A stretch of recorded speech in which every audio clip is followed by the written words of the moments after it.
this year. And you saw early when he dropped the ball. I don't know what the hell happened. That is the quote of the day for today's college football, Saturday, September 28th, 2024. I don't know what games you've been watching, but if you were not watching Ole Miss versus University of Kentucky, you missed a treat. Oh my gosh. I don't know what the hell happened. I'll say it again. Well, to sum it up, I do know what the hell happened, but it was one of the games that you could not explain or predict the outcome. I mean, it was just unfathomable for what to take place. I mean, it was 20-17 was the final score. And like I said, I don't know what the hell happened.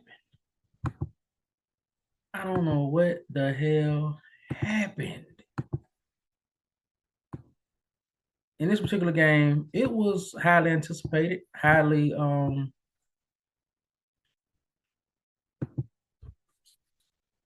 wasn't highly predictable.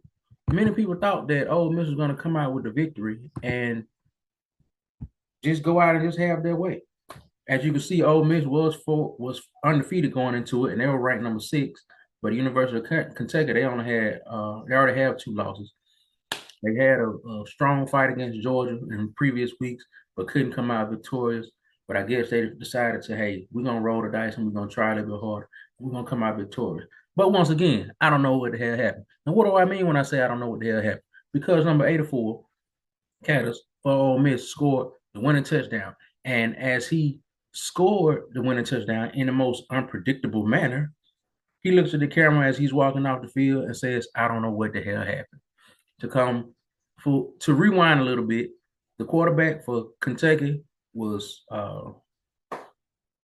running the ball down to about the 2 yard line. Ole Miss player, helmet to ball pops out, ball is in the air. Caddis catches it and falls into the end zone and scores a touchdown. And he looks at the camera as he's walking out the field and say, I don't know what the hell happened. And that ended up being the deciding score to win the game for the University of Kentucky. What can I say? Another day in college football.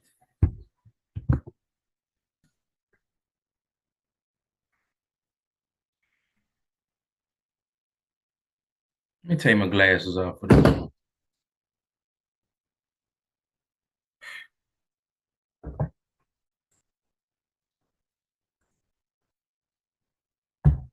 I got a lot to say, but I don't have much to say. I'm just going to sum it up this way. Auburn, we are, or you are, however you want to put it. We are exactly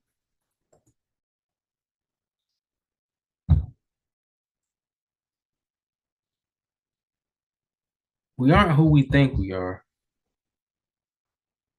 but we are who we don't want to be. If that makes sense. We aren't who we think we are, but we are who we don't want to be.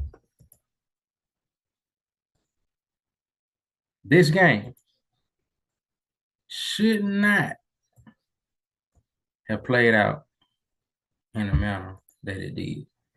This could also be said for last week's game.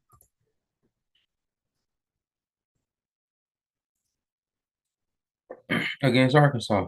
Another burgundy and white team come in the town. We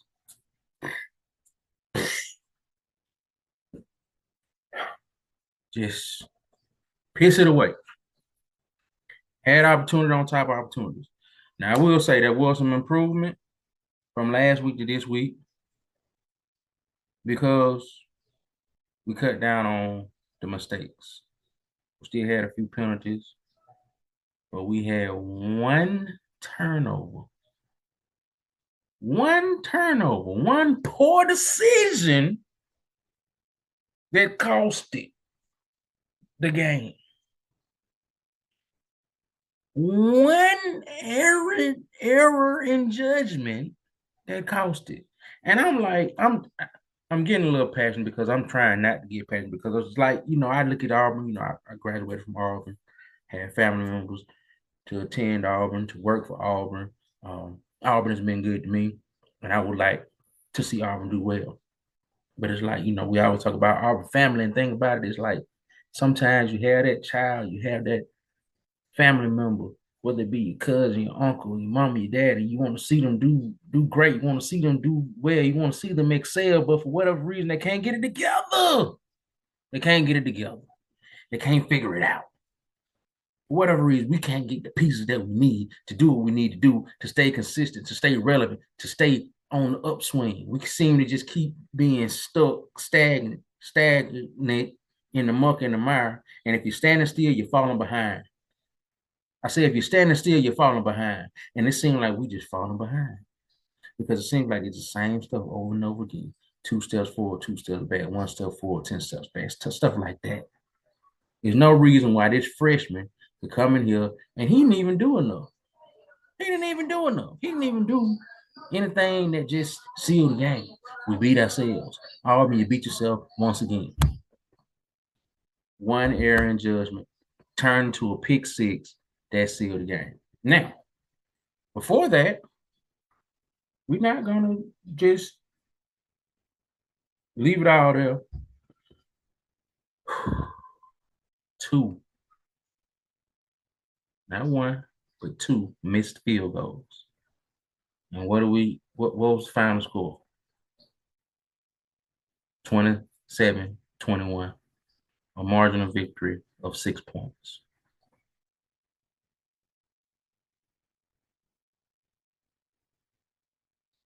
A margin of victory of 6 points.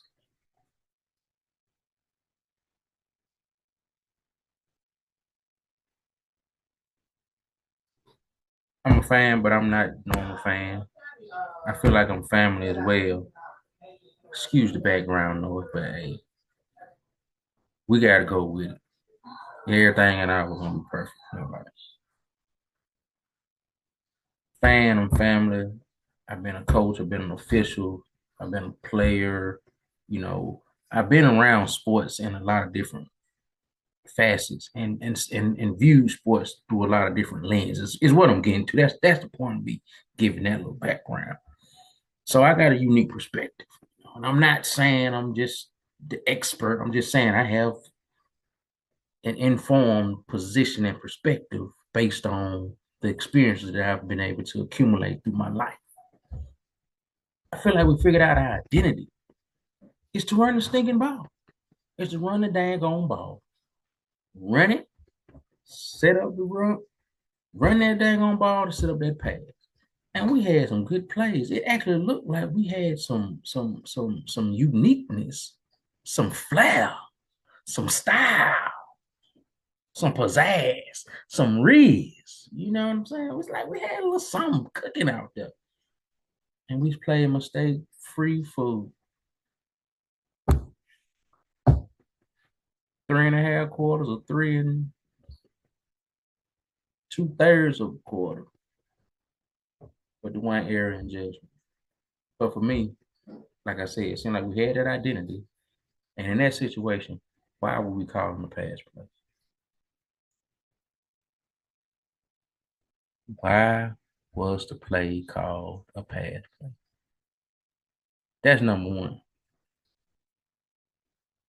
But once the play was called and we snapped the ball and you had the rush,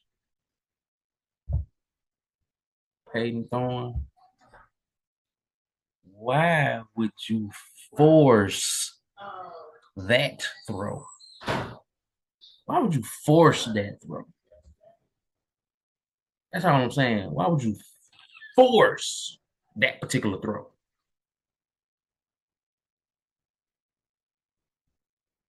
Why would you force it? Why would you force it?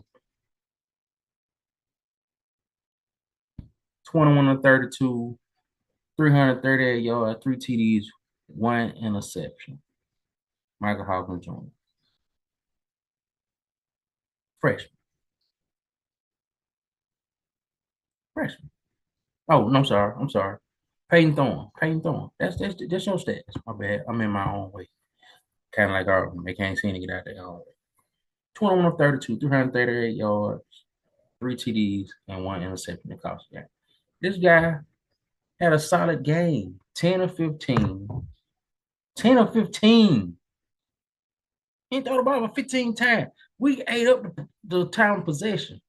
161 yards. That's a solid game, but that's kind of pedestrian. You know what I'm saying? Jaquez Hunter, 17 carries, 97 yards. You got to get him 20 carries, and he got to be over 100 yards.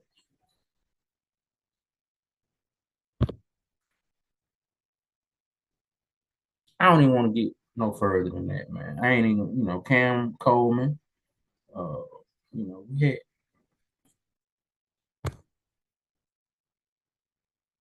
look at the score breakdown.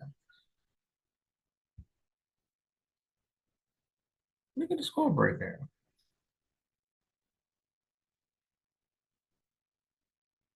And this not even showing when we would came up with nothing on multiple possessions with the 2 field goals,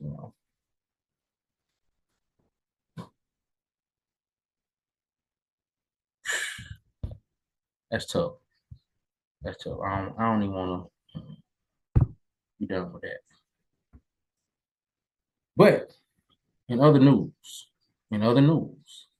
a team that's refusing to lose, the Colorado Buffaloes.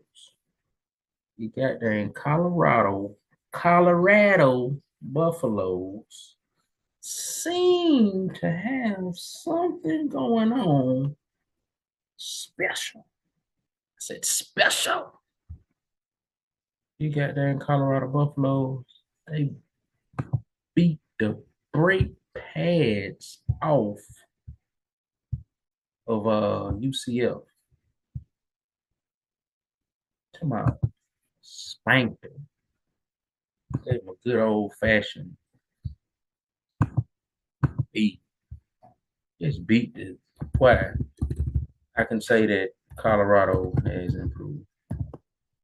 I'm just gonna go back to Auburn for a minute. I'm just like Peyton Thorne. I just don't believe in you, and I'm just gonna leave it there.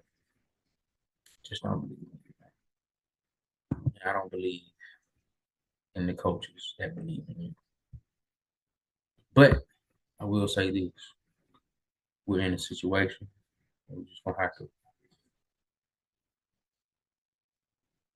go down with the ship because this is what we have this season. Once again, we are who we don't want to be, and we aren't who we think we are. But Colorado Buffaloes, they put up some points, y'all. They put up some points, y'all. 48-21. Man. Consistent scoring, consistent stops. The offense and the defense playing together as one. They got a true identity. It's not so heavily relying and dependent on Travis Hunter, on Shadur Sanders, on the offense to do something, or the defense not to mess it up. These guys are playing and fighting for one another. I mean, they really are going out here competing. I can see a difference, a drastic difference from last year to this year. They did have that bad game against Nebraska earlier in the season, but you have those. Well, all I just gotta say is, man,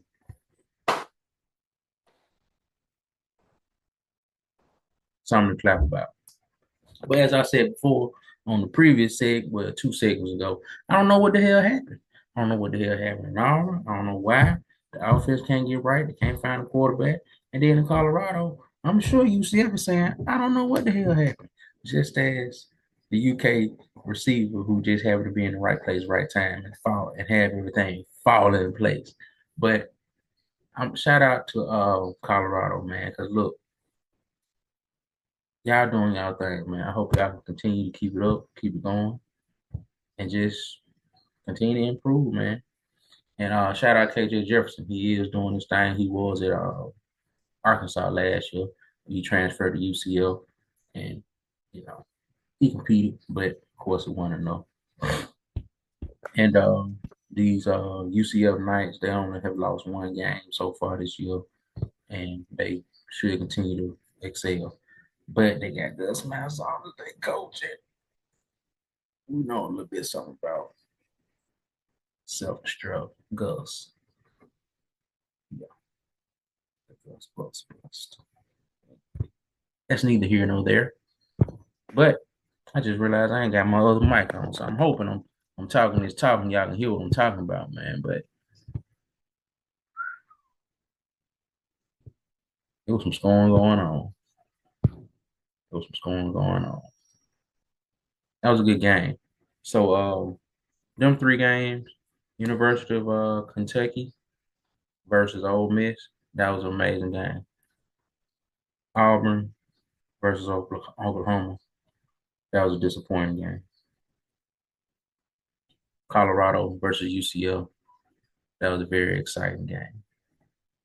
We got a few more games that happened today, but I don't even really care to talk about none of them other folks on my show because this is my show, my popular opinion, and I'm entitled to do what I want to do on my show because it is my show, and I'm entitled to my opinion because, once again, as stated before, and I'm gonna say it again, I have my opinion, you have your opinion, we all have opinions, and you know what?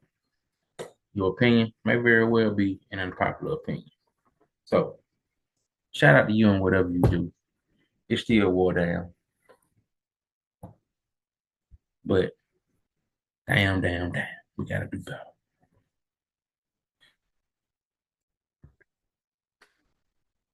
Okay, we back. I said I wasn't gonna do it, but I'm gonna do it. We're gonna talk about the other side. You know, UGA almost completed the most epic comeback in Georgia football history against that other team in Tuscaloosa. That was on prove that those guys.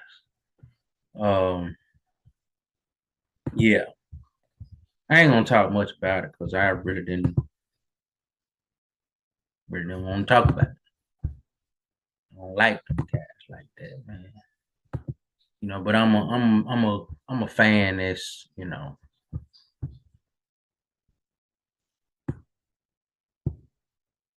measured, tempered with my feelings. I'm in control of my emotions. So let's just go to it.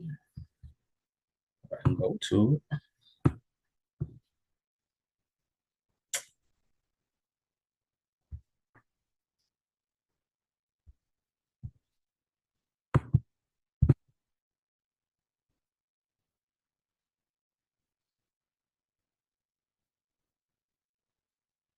I'm gonna cut this out.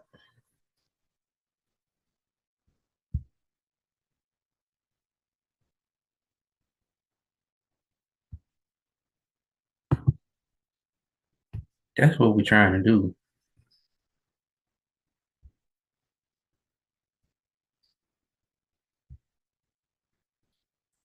And okay, so here we are talking about these two schools, the two schools that, yeah, they the opps, the other side. 34 to 41. Like I said, Georgia almost completed the most epic comeback in University of Georgia football history on the road in Alabama. Now, for most of this game, especially the first half of this game, I didn't know if that was the Georgia Bulldogs on the field or the Opelika Bulldogs on the field. But somehow, some way, Opelika Bulldogs played the first half, And the Georgia Bulldogs played most of the second half. Notice I said most. First half, Georgia was only able to muster up 7 points. And Alabama had a commanding lead first half, 30 points. So it was like 30-7 in the first half. And then only 3 points in the third quarter for Alabama, but they were able to, in epic fashion, steal the game, pry the game out of Georgia's hands by scoring 8 points in that fourth quarter. Georgia went on a tear, scoring 19 in the fourth. And when they took the lead, albeit for 13 seconds, they scored rapidly. They scored just like that. And in that scoring drive, I think it was like one play, maybe two plays, something like that, maybe three plays, who knows? But it was quick. It was quick. I said, ooh, yeah, you needed some points, but you scored pretty fast. So you didn't eat up enough time. And I said, well, maybe your defense will step up and rise to the occasion and we'll be up for the challenge. No, that was not the case. That was not the case. These guys allow Alabama to score almost instantaneously. Instantly. One play, if you saw it, you saw it. 17-year-old guy, but wow. Then Alabama, they scored pretty fast, so that gave Georgia another opportunity to get the ball and do what they could do, you know? And that's how Alabama ended up with, scoring 8 points. And that was how they were able to make the score 41-34. And we know that that's 7 points because they, went up by a touchdown. So all Georgia would have to do was go down, score a touchdown, send it in the overtime, or if they had some very good play, punch it in with a 2-point conversion and win the game.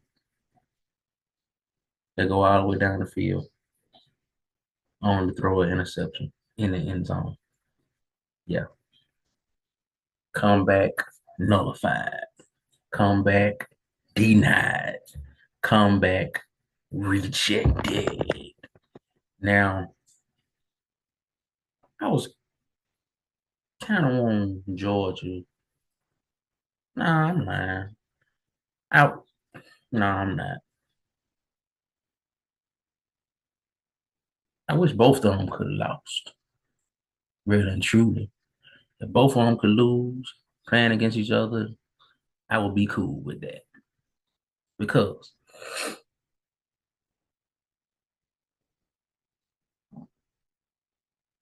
that's all I gotta say.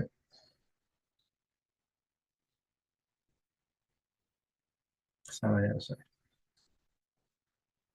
But if Georgia would have won, for me, if I'm stepping back from a fan, family, perspective, just a personal sports, it's like you were at that place, you coached under the man, and the man is gone. We know who the man was Nick Saban. And you have gone on to blaze your own path, blaze your own trailblazing at Georgia, you know, and you come up short a couple times against Alabama. And now that the man's gone, it seemed like you would want to solidify your position, your slot, your spot, and saying, hey, he gone. I'm the big dog on the block. I'm the big man in the building. I'm the new guy. And I'm the guy in the town. Come to take over.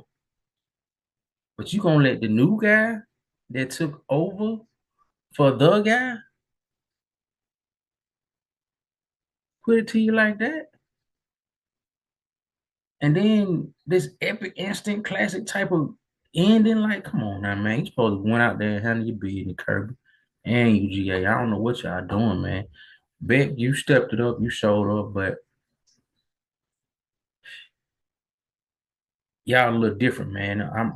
I'm used to seeing, I'm gonna take y'all way back.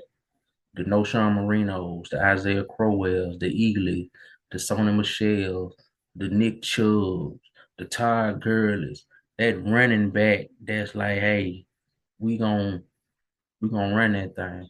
Ain't gonna be much you can do about it. You better make sure you stop what else we doing, but we gonna get these chunk yards and we gonna run that thing. But anyway, now I was excited also because typically, historically, the only time they meet is in the SEC championship. You know, Georgia is not on Alabama's regular season schedule because they were, East and West. Now I'm glad they've done away with that because Auburn would always have the most difficult situation to fight through because of the way the schedule was structured. We always had to play, Auburn would always have to play LSU, Georgia, and Alabama. And Georgia and now LSU and Alabama, they both were on the same side, you know, same side, right? East.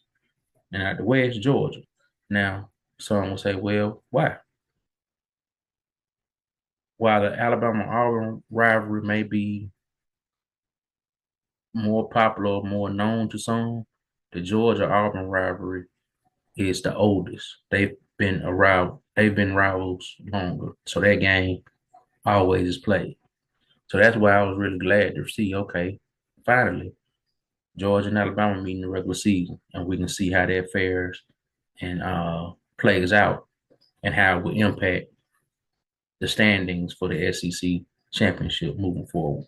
But it was a good game nonetheless, very exciting, uh, unpredictable end, and nobody knew it would play out the way it played out.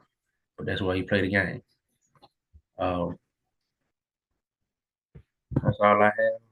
That's all I'm gonna say. But